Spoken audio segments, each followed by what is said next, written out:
good, y'all? This your boy Blak G 92. Now, before I get started with my reaction video, I have to ask everybody, how was y'all first month of 2026? Let me know what y'all end up doing and how y'all manage in the. For those that have been affected by the snow, let me know how y'all manage in the freezing cold.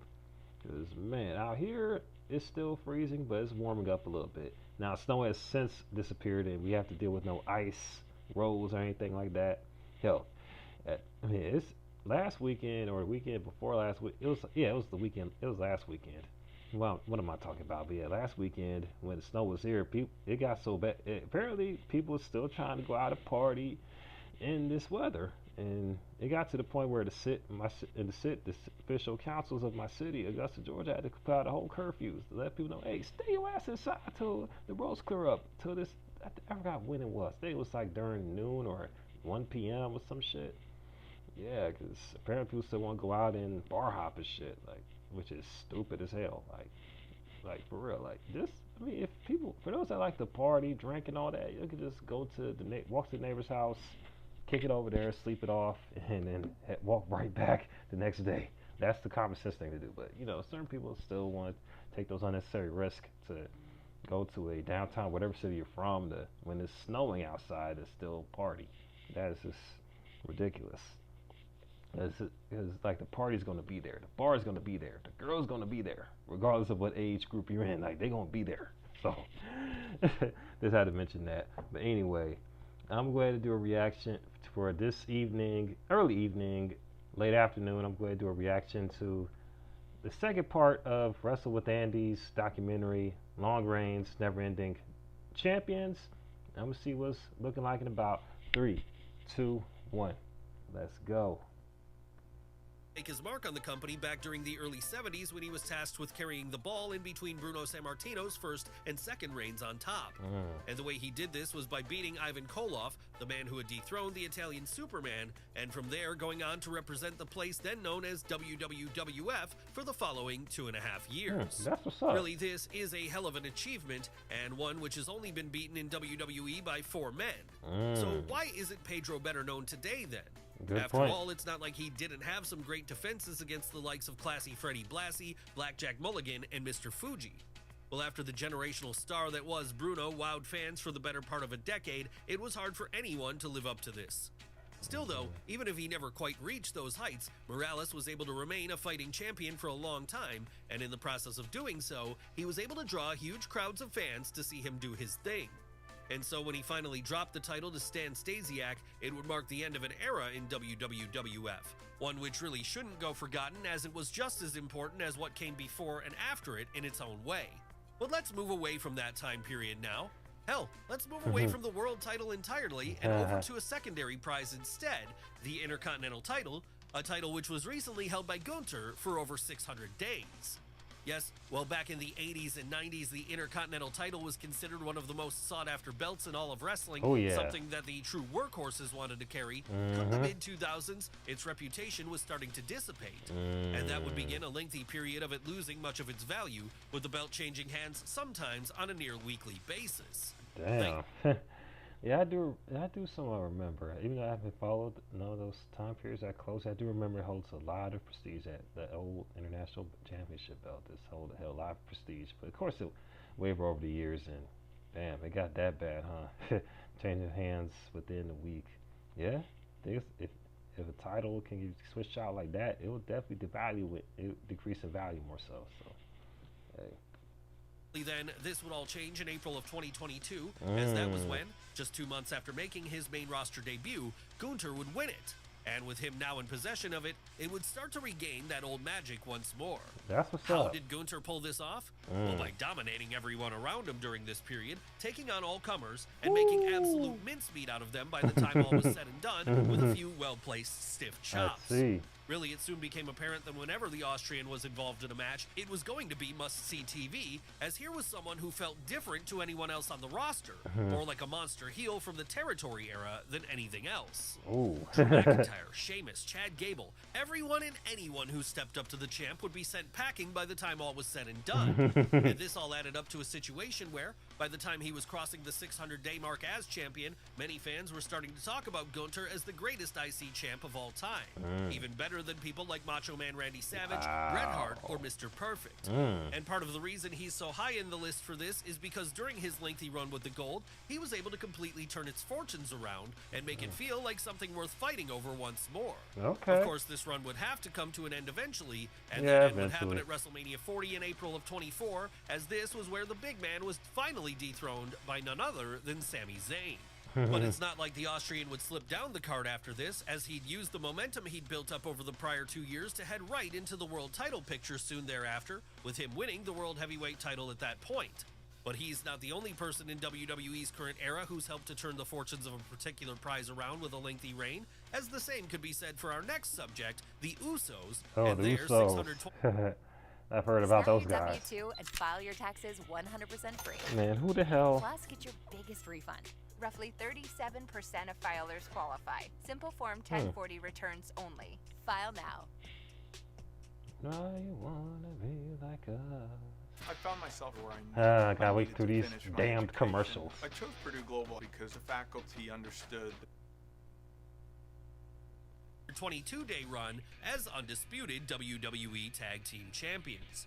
Now again, like with Roman Reigns, the 622-day run actually only counts with one belt here, as it was the SmackDown Tag Team titles that they won at Money in the Bank in July of 2021. Okay. When it comes to the Raw Tag Team titles, they didn't come until a little while later on the May 20th, 2022 episode of the Blue Brand. But for the sake of simplicity here, we'll just refer to this entire reign as their time spent being undisputed WWE Tag Team Champions from here on in. And what a run this was, because with it happening right in the middle of the Bloodline angle, it put the duo straps on a pedestal they were rarely put up on, a main event one. Okay. That's right, outside of a few notable periods, tag team wrestling has never been a huge focus in WWE.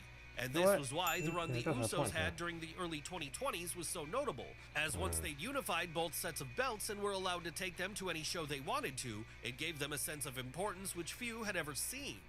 And during this time, they had great matches against the likes of the New Day and the Judgment Day. Yes, were it not for the Usos keeping an absolute stranglehold on those 4 titles for 622 days and putting them in prominent segments every week on WWE TV whenever the Bloodline came out to the ring, we might never have gotten a situation where, for the first time ever at WrestleMania 39, the show was main evented by a tag team title defense. Yes, at night 1 of the Showcase of the Immortals in 2023, the Usos would put both sets of tag team titles on the line against Kevin Owens and Sami Zayn in a match that was so big, it would go on last. Okay. Needless to say then, this was an incredible achievement, as even a few years prior, such a thing would have been unthinkable. And it also marked the end of their lengthy time on top. Sure, this might have stung a little for Jimmy and Jay, but if their run had to end somewhere, then this was about as good a place as could be dreamt up. But let's move away from the men for now and over to the women instead, as there are plenty of long title runs to be found in that division too, with one technically being the longest of any title run in wrestling history. The time the fabulous Moolah held the NWA World Women's Championship for 10,170 days. Now, there is an asterisk next to this one. Back in the old territory days of the National Wrestling Alliance, women's wrestling was seen as more of an attraction than a full-time thing. And this meant the entire division across all of North America was able to be controlled by one couple, Billy Wolf and Mildred Burke. Of course, once Wolf found a new protege in the fabulous Moolah, though, things would start to change in terms of his relationship to Burke. And that would lead to the fabulous Moolah getting control of the NWA World Women's Championship. And we mean full control here, because for the next several decades which followed, Moolah would pretty much run women's wrestling like a mafia boss, with her being the one who was in charge of training and booking ladies all over the country. So as you can imagine, given the power she had, Moolah didn't have any intentions of dropping the women's title. I bet. And that led to a situation where she'd be champion for a full 3,651 days before finally calling it a day. Damn, that's in a long ass time. Canon, however, Moolah's time as champion would continue all the way up until July 23rd, 1984, 27 and a half years after she'd won it. Why was this? Well, July of 1984 was when Vince McMahon bought the belt from Moolah and folded it into his own company as he prepared to start his own women's division. And as the South Carolina native had been the one in possession of it this entire time, even if she was retired for many of those years, it was considered by WWF to be one continuous unbroken reign. Yes, this technically means the Fabulous Moolah was a world champion for almost 3 decades, a record which will surely never be broken. But then, nah, even if you don't count that and only count the 3,651-day run, it's still by far the longest in wrestling history, as that's 10 years. Honestly, there's little chance anyone will ever top this one. Yeah. But the Fabulous Moolah isn't the only woman in wrestling history notable for a long title reign, as if we flash forward to the present day again, or somewhere close to it, we'll find our next subject, Asuka, the woman who was NXT Women's Champion for 522 days. Of course, given this happened during the mid-2010s, or specifically between April of 2016 and August of 2017, it makes it all the more impressive, as at that point, a woman having a title reign which lasted for almost 2 years was unheard of. Even the 4 horsewomen of NXT wouldn't have been able to achieve this. But then when we're talking about Asuka, she's a special case. As for her entire career, as whether it's been working out east under the name of Kana, or in America in her more familiar guise, she's always been one of the best female wrestlers on the planet. So when she was named #1 contender to the title then held by Bayley at TakeOver Dallas, many suspected it was time up on the Huggers run on top.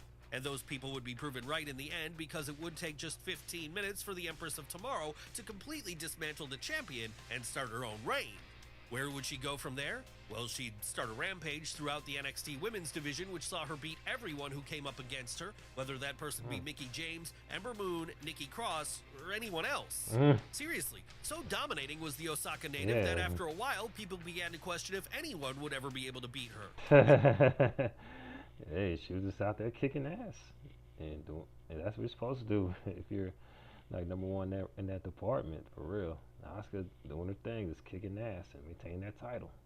Became doubly true as her reign surpassed 500 days and whispers of her being called up to the main roster started going around. The only question left at that point was, would she drop that belt before going up to Raw or SmackDown, or would she take it with her? Well, the answer to that was neither. Once Asuka did finally move over to Raw in the summer of 2017, she'd have to vacate the NXT Women's title, as no one had been able to best her for it in the ring. And what a run it was, one which no one on NXT, man or woman, has ever been able to beat in the years since. Could there be a longer run in the future? Well, in the world of wrestling, time will tell. You can never say never. Yeah, only time will tell.